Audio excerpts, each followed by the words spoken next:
Good evening everyone. आवाज जा रही है? यस सर, आ रही। अच्छा, हाँ। बेसिकली ये सेशन लाने का मतलब था, काफ़ी लोग अभी जो टेस्ट लिख रहे हैं, चाहे वो मेरे संजीवनी बैच के स्टूडेंट हैं या लक्ष्य बैच के स्टूडेंट हैं, बहुत सारे बच्चे अच्छा परफॉर्म कर रहे हैं। बताना चाह रहे थे कि जो भी बच्चे टेस्ट में अच्छा परफॉर्म कर रहे हैं, अभी छठा टेस्ट था, यकीनन वो और बच्चे से आगे रहेंगे। हम तो पहले ही बोले थे, देखिए वेट करने से अच्छा है कि आप मेंस की तैयारी करें। और काफी बच्चे पीटी दे के थोड़ा सा ब्रेक लिए और फिर लगे हुए हैं, कंटिन्यू 2 महीने से आंसर राइटिंग कर रहे हैं। और आज जो 6 टेस्ट का रिजल्ट आया है, अमूमन देखोगे तो 4-5 दिन में रिजल्ट हम दे देते हैं। बहुत बार तो 2 ही दिन में रिजल्ट दिए, 3 ही दिन में रिजल्ट दिए। मैक्सिमम 5 दिन के अंदर आपके रिजल्ट मिल जाते हैं, यानी अगला टेस्ट होता है उससे पहले आपके पास वो रिजल्ट आ जाते हैं, ताकि आप खुद भी मूल्यांकन कर सको कि मैंने कहाँ कमी की है और क्या इम्प्रूवमेंट की जरूरत है। तो आज जो हमारे टॉपर है, हिंदी मीडियम के स्टूडेंट है, अर्थव नाम है, हिंदी मीडियम के स्टूडेंट है, तो काफी अच्छा आंसर लिखे हैं। वो कॉपी हम दिखाएंगे भी और आगे हम शेयर भी कर देंगे। एक बार अंकित आज कॉपी दिखाना, आज के जो टॉपर रहे हैं।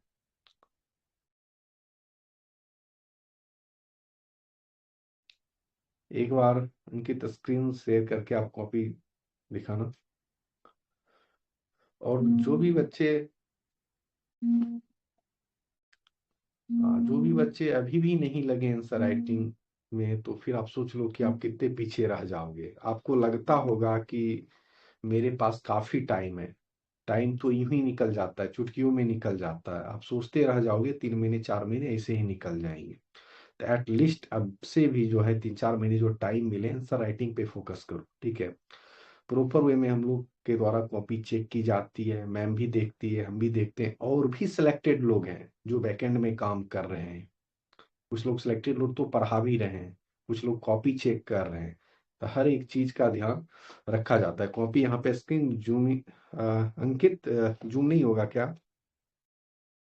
स्टार्टिंग से आप दिखा देना किस तरीके से कॉपी रहता है, कैसे डाउनलोड कर सकते हैं बच्चे। बहुत सारे बच्चे को अपनी कॉपी डाउनलोड करने में प्रॉब्लम होती है, तो वहां पे एक बार आप दिखाना अंकित।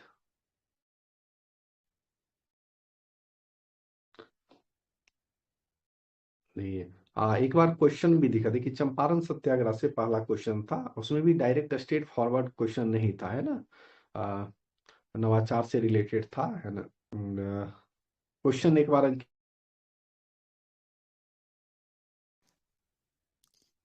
सर आप अपना वीडियो ऑफ कर लीजिए तो वो थोड़ा बड़ा दिखेगा।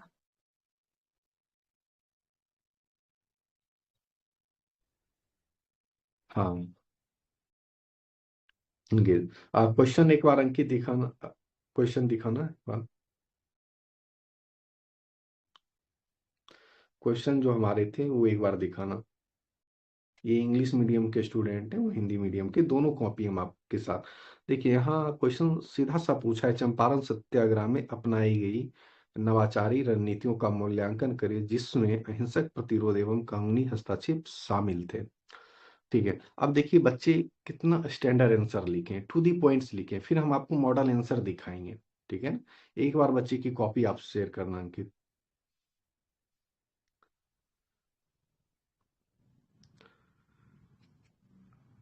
अंकित एक बार बच्चे की कॉपी शेयर करना। मीडियम फर्क नहीं, यदि आप अच्छा लिखोगे कोई भी मीडियम से हो, आपके अच्छे नंबर आएंगे। ऊपर फर्क, हाँ यहाँ पे देखिए, पहले चंपारण सत्याग्रह का एक ओवरव्यू दिए, फिर देखिए उसके सब हेडिंग्स बनाकर डायरेक्ट यहाँ पे आंसर लिख दिए, ठीक है। और यहाँ पे कुछ जो पॉइंट्स यहाँ पे फीडबैक्स दिए गए, तो उसको भी आप पढ़ सकते हैं प्रॉपर वे में, स्क्रॉल कर देना, ठीक है। हम कॉपी ऐसे शेयर कर देंगे आप लोगों के साथ, ठीक है। यहाँ पे सीधे देखिए पैराग्राफ 4 के पॉइंट में जितने भी थे, अहिंसक नवाचार इनोवेटिव अहिंसक प्रतिरोध पूछा था, तो यहाँ पे देखिए सारे पॉइंट वाइज लिखे गए हैं आंसर है, तो पूरा प्रॉपर वे में लिखे। सेकंड क्वेश्चन भी दिखा देना कि जिसे उन्होंने मैपिंग किया, है ना, वहाँ के जो लोकेशन थे उसको दिखा दिया, नील आंदोलन से था, है ना। सेकंड क्वेश्चन एक बार दिखा देना अंकित, देखिए। धीरे धीरे स्क्रॉल करना है ना। 1860 के दौरान जो नील विद्रोह है उसका जिक्र किया, फिर देखिए मैपिंग भी थोड़ा बना दिए। इससे होता है कि हाफ मार्क्स, 1 मार्क्स आप ला सकते हो ज्यादा, ठीक है। तो यहाँ पे ऊपर थोड़ा करना, स्क्रॉल करना, और जो भी थोड़ा बहुत इम्प्रूवमेंट की जरूरत है तो यहाँ फीडबैक्स दिया गया है, ठीक है। फिर देखिए वहीं पे सब हेडिंग डाल के जो क्वेश्चन पूछता है ना, जितने पार्ट्स में क्वेश्चन पूछे जा रहे हैं तो उसी को आप हेडिंग डाल के लिखो। अपने मन से कोई हेडिंग मत बनाओ, जो क्वेश्चन में पूछा जाएगा वही हेडिंग डालना है प्रॉपर वे में। यदि आप जिसे चंपारण सत्याग्रह ही पूछा था तो वहां भी यदि डालने का मैप डाल सकते थे, लोकेशन दिखा सकते थे, हाफ एन नंबर वहां भी भर सकते थे, ठीक है। तो बहुत ही क्लियर आंसर लिखा गया है और टू दी पॉइंट्स लिखा गया है, और ये बच्चे को लगभग 49 नंबर मिले हैं। और इंग्लिश मीडियम का भी हम कॉपी दिखाएंगे, ऐसा नहीं कि हिंदी में ही अच्छा लिखेंगे, इंग्लिश में भी जो बच्चे लिखे वो भी अच्छा लिखे हैं। मॉडल आंसर भी इसका हम दिखाएंगे, इंग्लिश का कॉपी एक बार शेयर कर देना, फिर हम मॉडल आंसर दिखाएंगे। हाँ, मैम भी जुड़ी हुई है, तो मैम भी इस पे बताएगी कि किस तरीके से बच्चे परफॉर्म कर रहे हैं। तो एक लाइन हम यहाँ पे बोलना चाहते हैं, जो भी बच्चे टेस्ट नहीं दे रहे हैं और जो बच्चे का कम नंबर आ रहा है, जो कम नंबर आ रहा है तो उनसे कनेक्ट किया भी जाएगा। और जो बच्चे इनरोल किए हैं तो प्लीज, यदि टेस्ट नहीं देना है तो अपना रुपया क्यों बर्बाद करते हैं, मत करिए। रुपया सेव करके रखिए, पेरेंट्स का रुपया मत बर्बाद करिए कि इनरोलमेंट ले लिए, टेस्ट दे नहीं रहे हैं, ठीक है। और जो बच्चे का नंबर कम आया है, सभी क्वेश्चन अटेम्प्ट किए हैं और नंबर उनका कम आया है, तो उनसे हम कल पर्सनली कनेक्ट करेंगे, मैम भी कनेक्ट करेगी। उससे बच्चे को बताया जाएगा कि ठीक है, निरंतर वो प्रयास कर रहे हैं तब पर भी इम्प्रूवमेंट नहीं दिख रही है, तो उसको बताएंगे कि फिर आगे क्या अप्रोच होना चाहिए, ठीक है। तो मैम भी कनेक्ट कर रही है, मैम बताइए। मैम आवाज जा रही है? हाँ जी जी आ रही है। हाँ। अंकित, हाँ। इंग्लिश इंग्लिश मीडियम वाला कॉपी दिखाना, शो करना।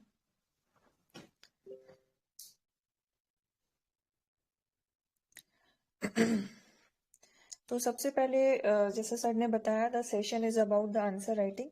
आंसर राइटिंग आपको कैसे करनी है, एंड जो लोग भी स्टूडेंट्स इनरोल्ड हैं लक्ष्य बैच या संजीवनी बैच में, उनकी जो टेस्ट चल रही है तो उनके लिए भी सेशन है। जो लोग भी अभी भी सोच रहे हैं, they are waiting, I don't know what for what reason, लेकिन उनको लग रहा है कि आंसर राइटिंग को लेके कि अब नहीं स्टार्ट करना, कब करें अब, क्योंकि अब प्रीलिम्स का रिजल्ट भी निकल चुका है। तो I really want to know कि what for what reason you guys are waiting. And बहुत मैसेजेस भी आते हैं कि आंसर राइटिंग कब से स्टार्ट करें। तो ऐसे मैसेजेस को मुझे देख के ही लगता है कि अब क्या, कौन सा आपको एक रीजन चाहिए, आपको ऐसा कुछ क्या चाहिए कि अब जाके अभी आप ये क्वेश्चन मुझसे पूछ रहे हो कि आंसर राइटिंग कब से स्टार्ट करें। तो ऑब्वियसली जब से आप अब स्टार्ट कर रहे हो, पढ़ाई कर रहे हो, एक टॉपिक अगर कंप्लीट करते हो तो उसका आंसर राइटिंग करो। पढ़ के कुछ नहीं होने वाला जब तक आंसर राइटिंग नहीं करोगे, ठीक है। तो ये जो बुकलेट है, ये जो आंसर बुकलेट है, ये आई थिंक सेकंड रैंक है इनका, अमन राज है, उनका है ये आंसर बुकलेट। तो ये टेस्ट 6 हुआ था हमारा संजीवनी एंड लक्ष्य बैच में। तो उसमें क्वेश्चन जो था हमारा हिस्ट्री और करंट अफेयर्स था, करंट अफेयर्स से था। और उसमें हिस्ट्री और करंट अफेयर्स ऑलमोस्ट हमारा कंप्लीट हो चुका है, जो 1.2 बैच है, ठीक है। तो उसी में ये क्वेश्चन था, question is about the Champaran Satyagraha. आप जब पीवाईक्यू उठाओगे तो you will get to know कि चंपारण सत्याग्रह पे कितना सारा क्वेश्चन पूछ रखा है। Champaran Satyagraha is a watershed movement, the role of Gandhi ji in the Champaran Satyagraha, और how the Champaran Satyagraha has change the path that led to the different aspect of the Indian freedom struggle forward। तो इस तरीके से आप देखोगे बहुत सारा चंपारण सत्याग्रह पे क्वेश्चन पूछ रखा है। तो हमने क्या किया, चंपारण सत्याग्रह प्लस गांधीयन आइडियोलॉजी को मिक्स करके आपको एक क्वेश्चन दे दिया। गांधीयन आइडियोलॉजी जब आप पढ़ोगे तो ये भी एक टॉपिक है आपका हिस्ट्री में। गांधीयन आइडियोलॉजी में है नॉन वायलेंस, सत्याग्रह, ये 2 आइडियोलॉजी बहुत इंपॉर्टेंट है। इसके अलावा भी बहुत सारी आइडियोलॉजीज है, फॉर एग्जाम्पल ट्रस्टीशिप है, स्वराज है, उसके अलावा राम राज्य है, डेमोक्रेसी पे उनकी है, मल्टीकल्चरिज्म है, बहुत सारी आइडियोलॉजीज हम लोग पढ़ते हैं गांधीयन आइडियोलॉजी में। तो हमने क्या किया, 2 क्वेश्चन को कंबाइन कर दिया गया। Champaran Satyagraha, obviously it is one of the first civil disobedience movement जो गांधी जी ने लेड किया था इंडिया में। तो उसमें उन्होंने ही try to initiate in order to implement the Satyagraha, ठीक है। और द नॉन वायलेंस अप्रोच। तो उसी को हमने लिंक किया और ये क्वेश्चन आपको बनाया। अब यहाँ पे क्या होगा कि जो लोग आंसर राइटिंग प्रैक्टिस नहीं करेंगे वो क्या करेंगे, चंपारण सत्याग्रह उन्होंने पढ़ लिया कि चलो 1917 में चंपारण सत्याग्रह है, टॉपिक सुना सुना है, चलो लिखना स्टार्ट करते हैं। अब जो भी उन्होंने लिखा होगा वो पूरा लिखना चालू कर देंगे कि गांधी जी ने 1917 में चंपारण सत्याग्रह किया था, चंपारण कहाँ है, बिहार में है, गांधी जी ट्रेन पकड़ के गए थे, वहां गए थे, राजकुमार शुक्ला ने उनको इन्वाइट किया था, ये कॉजेस था, ये था, फाइनली जब गांधी जी इसमें सक्सीड कर गए तो फिर Gandhi ji as a mass leader evolve कर गए। वो पूरा कहानी पूरा लिख देंगे। अब दिक्कत यहीं पे आती है कि पूछा क्या जा रहा है, आप लिख क्या रहे हो। ठीक है, टॉपिक तो है, चंपारण सत्याग्रह का कंटेंट लिख रहे हो, लेकिन ये नहीं पूछा जा रहा कि पूरा राम कथा बताओ चंपारण सत्याग्रह का। अब पूछा क्या जा रहा है कि evaluate the innovative strategies deployed during the Champaran Satyagraha including non violent resistance and the legal interventions. ठीक है, अब हमको क्या मिला, हमें इनोवेटिव स्ट्रैटेजीज बतानी है। क्या, कौन सी इनोवेटिव स्ट्रैटेजी, जो गांधी जी ने ली, और उसमें भी उन्होंने दो चीज खोल दी कि नॉन वायलेंट रेसिस्टेंस के बारे में भी बताइए और लीगल इंटरवेंशन के भी बारे में बताइए, और इसके अलावा भी आप कोई स्ट्रैटेजीज जानते हैं जो गांधी जी ने यूज किया था उनको भी बताइए। और this is not like what, कि हाँ बस इतना बता दीजिए कि कौन कौन सी स्ट्रैटेजीज फॉलो की थी गांधी जी, ये बोले इवॉल्युएट कीजिए इसको कि जो स्ट्रैटेजीज उन्होंने फॉलो की वो एक्चुअली में काम की कि नहीं की, उसका निगेटिव इम्पैक्ट भी पड़ा, मेरिट या डिमेरिट एनालिसिस कीजिए। आई होप आपने मेरी वो कीवर्ड वाली वीडियो देखी होगी, यूट्यूब पे आई थिंक ये अपलोडेड है। तो उस कीवर्ड में आई हैव टोल्ड यू कि किस किस कैटेगरी में मैंने डिवाइड किया है, 4-5 कैटेगरी में मैंने कीवर्ड्स को डिवाइड किया है, और कौन से कैटेगरी में कौन सा कीवर्ड है, और उसको पढ़ के आपको कैसे एड्रेस करना है आंसर को, आपको उससे पता चलेगा। तो यहाँ पे देखो इवेल्युएट है, तो firstly we have to look deal with the innovative strategy, जिसमें से दो हमें डायरेक्ट मिल गया, non violent resistance and legal intervention. अब इसके अलावा भी क्या क्या इनोवेटिव स्ट्रैटेजीज थे, आप उसको कोट करोगे एंड इवेल्युएट करोगे कि ये काम किया कि नहीं किया। अब अंकित कॉपी दिखाइए।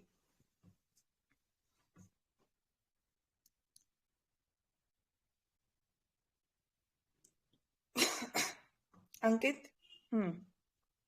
तो यहाँ पे देखिए द इंट्रो, उन्होंने बता दिया कि चंपारण सत्याग्रह 1917 में है, उन्होंने इनोवेटिव स्ट्रैटेजीज को यूज किया था। इसमें आप कुछ अलग भी बता सकते हो कि चंपारण सत्याग्रह, वही बता सकते हो कि फर्स्ट सिविल डिसोबीडियंस मूवमेंट था, और जिसमें Gandhi ji, it was the first after coming back from the South Africa, this is the like a first Satyagraha that is held by the Gandhi ji in order to make his stand very firm in the Indian freedom struggle. इस तरीके से भी आप लिख सकते हो। इनका introduction simple है और स्ट्रेट फॉरवर्ड है। मूविंग अहेड, आगे चलिए।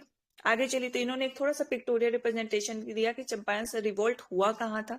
तो उन्होंने वो वाला जो एरिया है, मोतिहारी वाला जो एरिया है, उसको थोड़ा सा हाईलाइट कर दिया। ठीक है, वहां पे हाईलाइट कर दिया, और 3 कठिया सिस्टम जो चंपारण सत्याग्रह में, उसको भी हाईलाइट कर दिया कि भाई एक मतलब एक बीघा में 20 कट्ठा है, उसमें 3/20 पार्ट पे आपको इंडिगो को कल्टीवेट करना है, उसको इन्होंने यहाँ पे दिखा दिया कि 3/20 पार्ट पे ये करना है। तो इससे क्या हो गया, इससे हो गया कि you have catch the eye of the reader, कि हाँ आओ देखो मेरा ये डायग्राम देखो, I have pictorially represented the concept. एक तो एरिया भी बता दिया, ऊपर से बता दिया कि 3 खटिया सिस्टम होता क्या है। ठीक है, तो ये बहुत इनका अच्छा लगा, मुझे यूनिक अप्रोच लगा। अब हम लोग ये क्या किए कि directly we are moving to the strategy. तो ऑब्वियसली स्ट्रैटेजीज पूछा है तो वहीं जाएंगे। अब यहाँ हम नहीं लिखने लगे कि कॉजेस क्या था, गांधी जी कैसे कैसे ट्रेवल किए, राजकुमार शुक्ला जी ने बुलाया उनको, ये सब हमें नहीं लिखना है क्योंकि पूछा ही नहीं गया है। अब इनोवेटिव स्ट्रैटेजीज में आ जाइए। तो इन्होंने इवेल्युएट भी किया, basically question is about the evaluate, ये से पूछ नहीं रहा है कि बताइए क्या क्या है, इन्होंने इवेल्युएट भी किया है कि अगर नॉन वायलेंट रेसिस्टेंस का उन्होंने प्रयोग किया तो उसका प्रोज एंड कॉन्स क्या है। ठीक है, मूविंग अहेड, डिसोबीडियंस उन्होंने एक स्ट्रैटेजी फॉलो की तो उसके बारे में लिखा है। इन्होंने स्क्रॉल करना अंकित।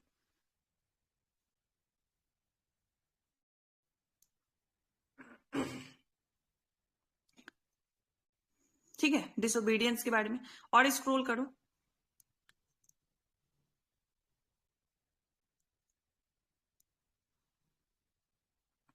अब यहाँ पे देखोगे इन्होंने बहुत अच्छा कंटेंट लिखा है, still we are providing you some extra value additional points in the feedback, जिससे आपको और भी इसको इंप्रूव करने का चांस मिलेगा। लीगल इंटरवेंशन पूछा तो सेक्शन 144 इन्होंने डाला, ऑब्वियसली उस टाइम सेक्शन 144 लगा था। देन उसके बाद मास मोबिलाइजेशन डाला। पहले जो मतलब चंपारण सत्याग्रह से पहले, महात्मा गांधी के आने से पहले जो भी बहुत सारे ऐसे रिवॉल्ट्स हुए थे, मूवमेंट्स हुए थे, बट उसमें वो मासेस एक्यूमुलेट नहीं कर पा रहे थे लीडर्स, ठीक है। लेकिन गांधी जी ने वही स्ट्रैटेजीज फॉलो की। उनके लिए एक कोट आता है कि Gandhi ji is like one person who stand with the common, who wear like a common, who ate food like a common. That's why the locals or the common people find very relatable to him. तो वो उस तरीके से खाते थे, वैसे कपड़े भी पहनते थे, वैसे बोलते भी थे, जिस वजह से जो आम जनता थी वो उनसे अपने आप को रिलेटेबल महसूस करती थी, इसीलिए वो गांधी जी के लीडर को एक्सेप्ट करती थी। तो ये सब डाल सकते हो। आपकी मास मोबिलाइजेशन उन्होंने किया, तो उन्होंने एक टॉपिक डाला, एक हेडिंग डाल दिया। नेगोशिएशन एंड टॉकिंग का उन्होंने डाला कि instead of revolting, instead of like going ahead with the violence, कि वॉयलेंस से हम से ब्रिटिश को सप्रेस करेंगे, वो नहीं कर सकते, बिकॉज हमारे पास वो आर्म पावर है ही नहीं।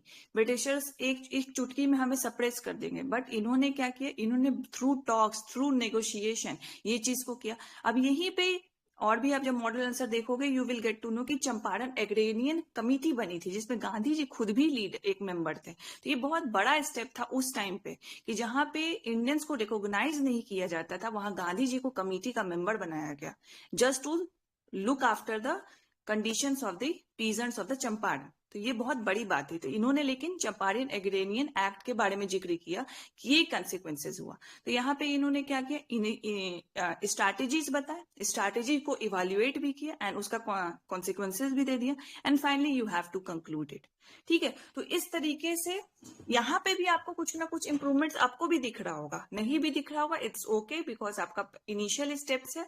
लेकिन इस तरीके से you have to approach an answer, ठीक है। तो यहीं से अगर आप प्रैक्टिस करोगे तो you will build answer writing skill, कि एक क्वेश्चन को देखा, उसका डिमांड देख लिया, उसको पार्ट में तोड़ कर लिया, फिर उसके बाद हम आंसर फॉर्मुलेट करेंगे। और इस तरीके से मान लो आप बैच में इनरोल हो या कहीं और भी दे रहे हो, या आप एक ग्रुप सर्कल बना के, एक स्टडी ग्रुप बना के पढ़ाई करते हो, तो उसमें फायदा लेना चाहिए। ऐसा नहीं है कि बस मोटिवेशन लेना है, अच्छा वो पढ़ रहा है तो मैं भी पढ़ूंगा, वो पढ़ रही है तो मैं भी पढ़ूंगी, ये नहीं करना है। अगर वो पढ़ रहा है नहीं पढ़ रहा है उससे आपको मतलब नहीं है, लेकिन आप अगर स्टडी ग्रुप बनाते हो तो ऐसे ही लोगों को चूज करो जो आपको मोटिवेट करे। वो ठीक है कि आप उसको देख के मोटिवेट हो रहे हो, लेकिन उस ग्रुप का पर्पस ये भी होना चाहिए कि अगर आप टेस्ट लिख रहे हो, 4 लोग मिलकर टेस्ट लिख रहे हो, तो एक दूसरे का कॉपीज जरूर देखो, जिसको बोलते हैं पीयर कॉपीज। आप ही के पीयर्स की कॉपीज को पढ़ो। आपने कुछ लिखा है, 1-2 पॉइंट्स आपको और अच्छा मिल जाएगा, आपको अप्रोचेस भी बहुत अच्छे मिल जाएंगे। तो इसीलिए टेस्ट ज्वाइन करना चाहिए। टेस्ट ज्वाइन करने से ये होता है, एक तो आप बाउंडेड होते हो टेस्ट लिखने के लिए, दूसरा आपको जो इवोल्यूशन और फीडबैक मिलता है, जहां पे आप देख सकते हो इनकी कॉपी, उससे भी आपको सीखने को मिलेगा। And third is the most important treasure for you is the model answer and the peer copies. ये दोनों बहुत इंपॉर्टेंस रखता है, और ये सबको कंबाइन करके you have to do the analysis, तब जाके बोल सकते हो रियल मायने में कि हाँ मैंने आंसर राइटिंग किया। ये नहीं कि बस एक आंसर लिख दिया, उसको बंद करके रख दिया, अब उससे कोई मतलब नहीं, इसको नहीं बोलते आंसर राइटिंग। ये आपने 50% काम किया है, 50% काम आपका अभी बाकी है। Model answer, peer copies, evolution को लेके एनालिसिस करना और अपनी गलतियों को ढूंढना और नेक्स्ट टेस्ट में उसको इम्प्रूव करना, ठीक है। अब इसका अंकित आप मॉडल आंसर दिखाइए।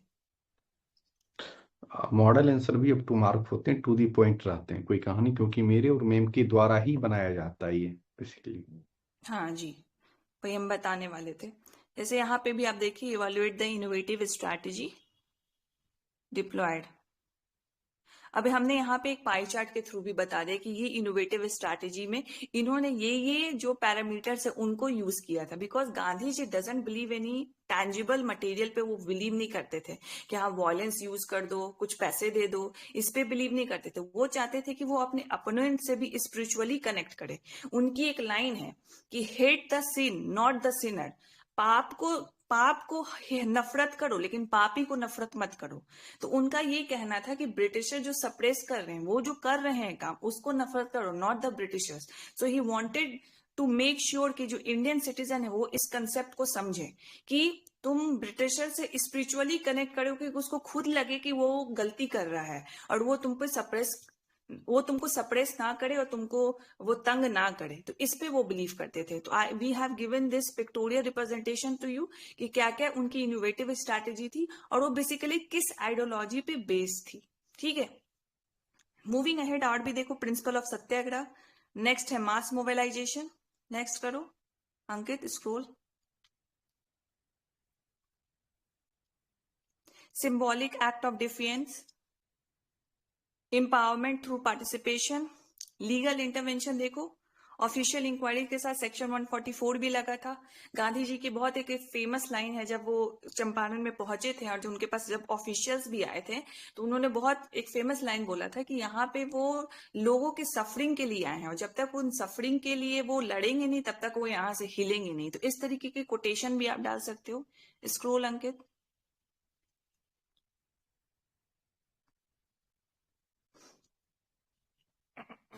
स्क्रीन शेयरिंग में थोड़ा डिले है इसीलिए इतना डिले से दिखता है। ठीक है, mobilisation of public opinion and media, magazines का जिक्र कर सकते हो, constructive engagement and the negotiation. Obviously जो चंपारण एग्रीनियन कमेटी बनी है, चंपारण एग्रीनियन एक्ट बना उसके बाद। ठीक है, and first then come the evolution part, इसका सिग्निफिकेंस क्या रहा। ठीक है, तो इवोल्यूशन पार्ट पे you have to mention the moral ground, you have to mention the actual consequences जिस वजह से ये जो इफेक्टिव स्ट्रैटेजीज थी जो कि चंपारण सत्याग्रह में उन्होंने यूज की थी। तो सी, जितने भी मार्क्स से क्वेश्चन हो, 8 मार्क्स हो, 38 मार्कर हो, मॉडल आंसर होना चाहिए होलिस्टिक, सो दैट आपको और भी एक्स्ट्रा पॉइंट्स मिले। क्योंकि वो ऐसा चीज नहीं है कि आप उसको रटोगे, रोट लर्न करोगे और एकदम सेम टू सेम कॉपी कर दोगे। Model answer should be such that कि एक तो डिमांड को एड्रेस करे, साथ ही साथ आपको 5-6 पॉइंट एक्स्ट्रा मिले उससे। ठीक है, तो मॉडल आंसर को उस पर्सपेक्टिव से हमेशा देखा करो। पीएस कॉपी को देखने का पर्सपेक्टिव क्या है कि आपको डिफरेंट डिफरेंट अप्रोचेस पता चलेंगे कि अच्छा मैंने ये अप्रोच रखा तो इन्होंने ये अप्रोच रखा, मेरे से अच्छा लग रहा है, मुझे लग रहा है कि हाँ मैं इस अप्रोच को एकोमोडेट कर सकता हूं तो मैं उस अप्रोच को करूंगा। तो उस पर्सपेक्टिव से आपको अलग अलग कंटेंट को यूज करना है और अपने आंसर को इंप्रूव करना है। तो मॉडल आंसर भी ऐसा नहीं है कि चंपारण सत्याग्रह में पूछा गया है तो एक चंपारण सत्याग्रह का टॉपिक हम कॉपी पेस्ट करके दे देंगे, नहीं, जो पूछा गया है उसी के अकॉर्डिंग आपको उसका मॉडल आंसर भी मिलेगा, तभी वो इफेक्टिव रहेगा। Because I have seen in during my preparation as well कि मॉडल आंसर किस प्रकार का होता था। ठीक है, coming to next question. Next question क्या है अंकित?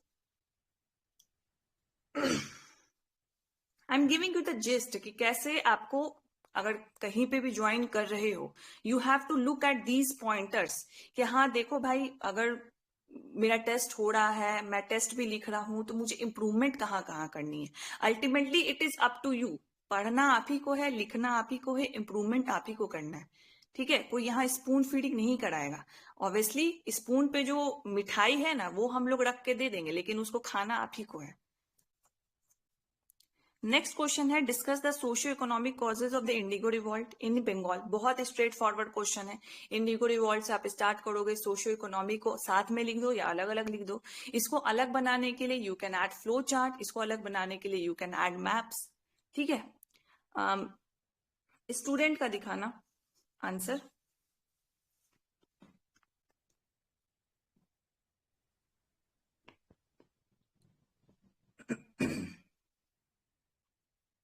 एट मार्कर क्वेश्चन है। 8 मार्कर क्वेश्चन में आपके पास 2 पन्ने रहेंगे, तो 2 पन्ने में आपको इसको एकोमोडेट करना होगा। स्क्रॉल करो अंकित।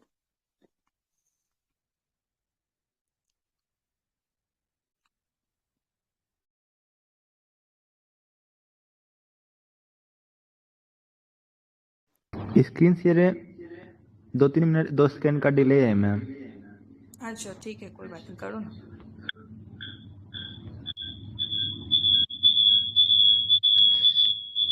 इन्हें माइक ऑफ कर दे।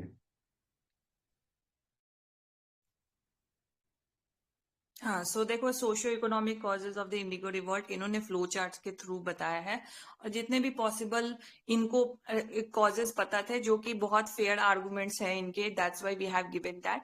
एंड जो भी एडिशनल वैल्यू पॉइंट्स है आपको मॉडल आंसर से भी मिलेगा ही, जहां पे हमें लगता है कि yes there is something improvement that you can do, obviously in the 38 marker question, वहां पे obviously you will get a detail feedback. ठीक है, स्क्रॉल करो अंकित, इनका पूरा कॉपी देखते हैं। आई am giving you the just a gist कि किस तरीके से आपको खुद का एनालिसिस करना है। कहीं पे भी टेस्ट लिख रहे हो, even if you have join the लक्ष्य बैच और संजीवनी बैच, तो टेस्ट होता है तो किस तरीके से you have to do your self analysis. Self analysis से you will be able to improve yourself. We have given the feedback की मैप बनाओ भाई, मैप शोइंग एरियाज, जो भी एरियाज है उसको दिखाओ। ठीक है,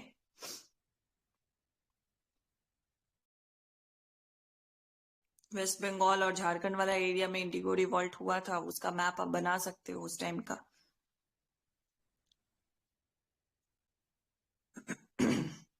अब ये सब देखो, ये वाला क्या concept, Indigo revolt. Indigo revolt आप बहुत डेप्थ में नहीं पढ़े होगे प्रीलिम्स में, बट इतना जरूर पढ़े होगे कि कौन से ईयर में हुआ था, इसका लीडर कौन था, ठीक है, और कहाँ पे हुआ था। ये प्रीलिम्स का फैक्ट है। ठीक है, इतना तो आपको पता है। दिगंबर विश्वास ब्रदर्स जो थे, उन्होंने इंडिगो रिवॉल्ट, वो लीडर्स थे। ये सब जो प्रीलिम्स का फैक्ट है उसको उठा के डालो मेंस में।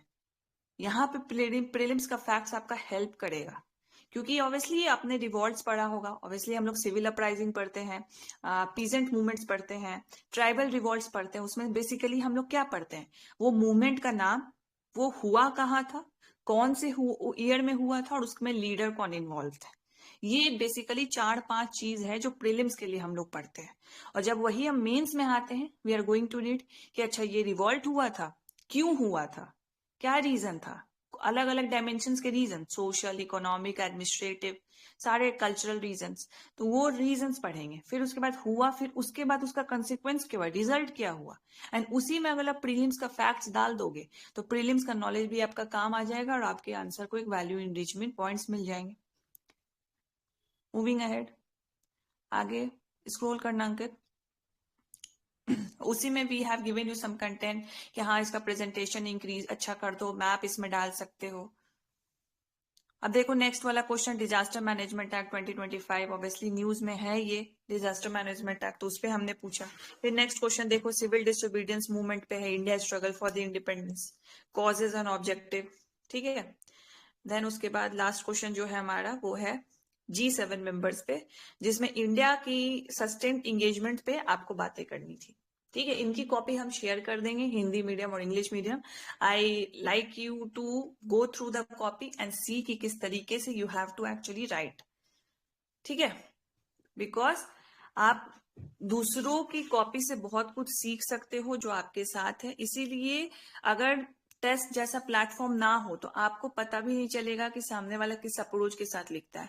दैट्स वाई जो भी सिलेक्टेड होते हैं तो आपको रिकमेंड करते हैं कि आप जाइए, जो सिलेक्टेड हैं पहले से उनकी कॉपीज देख लीजिए, क्योंकि वो भी आपकी तरह एक एस्पिरेंट रह चुके हैं।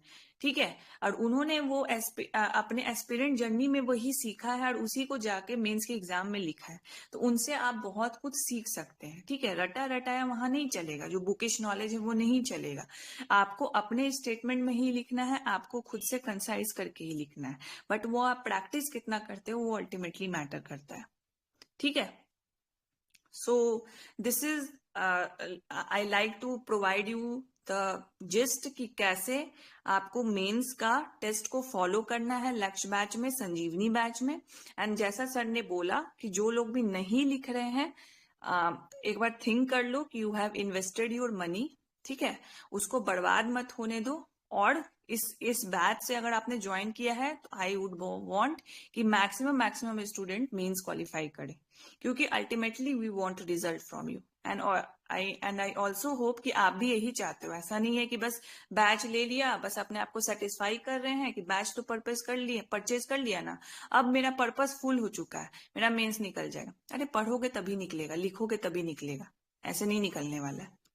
ठीक है, तो sir this is all I have to हाँ, say from my side. Okay ma'am. हाँ मैम, जैसा बता रही थी अभी, तो सारा अप्रोच तो बताइए। और जो स्टूडेंट नहीं लिख रहे हैं तो प्लीज, है ना, लिखिए एटलीस्ट, नहीं तो फिर रुपया क्यों दिए हैं।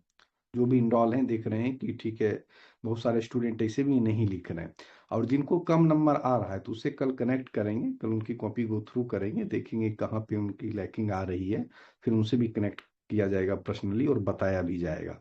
और बहुत सारे बच्चे अच्छे भी लिख रहे हैं, तो देखिए रिजल्ट है, तो एक दूसरे की कॉपी देख सकते हैं। तो जो जिस ग्रुप में इनरोल है वहाँ पे रिजल्ट भेज भी दिया गया है, यहाँ पे डाउनलोड लिंक दिया गया है, वहाँ पे क्लिक करिएगा तो एक दूसरे की कॉपी सारा कोई देख सकते हैं डाउनलोड करके। तो इससे भी बहुत कुछ सीखने को मिलेगा, कुछ पॉइंट्स मिलेंगे, उसे आप नोट डाउन करें, फिर अपने आंसर राइटिंग में वो यूज कर सकते हैं। तो एटलीस्ट ये रहा रिजल्ट, और आगे भी जैसे रिजल्ट आएगा सेशन आते रहेंगे, मेंस के ऊपर बातें होती रहेगी। और जो लोग का भी रिजल्ट निकल गया तो एटलीस्ट लिखना शुरू कर दे, अब डिले मत करें। आपको लग रहा होगा 3 महीने 4 महीने यूं ही निकल जाएगा सोचते सोचते, तो एटलीस्ट लिखिए। और जो लोग नहीं लिखेंगे तो आगे उनके पेरेंट्स को कॉल भी जाएगा। यहाँ रुपया सिर्फ बर्बाद मत करिए कि इनरोलमेंट तो ले लिए हैं और लिख ही नहीं रहे आंसर राइटिंग, सोए हुए हैं, है ना। ठीक है, थैंक यू। एटलीस्ट आप लोग आंसर राइटिंग शुरू कर दे। Thank you.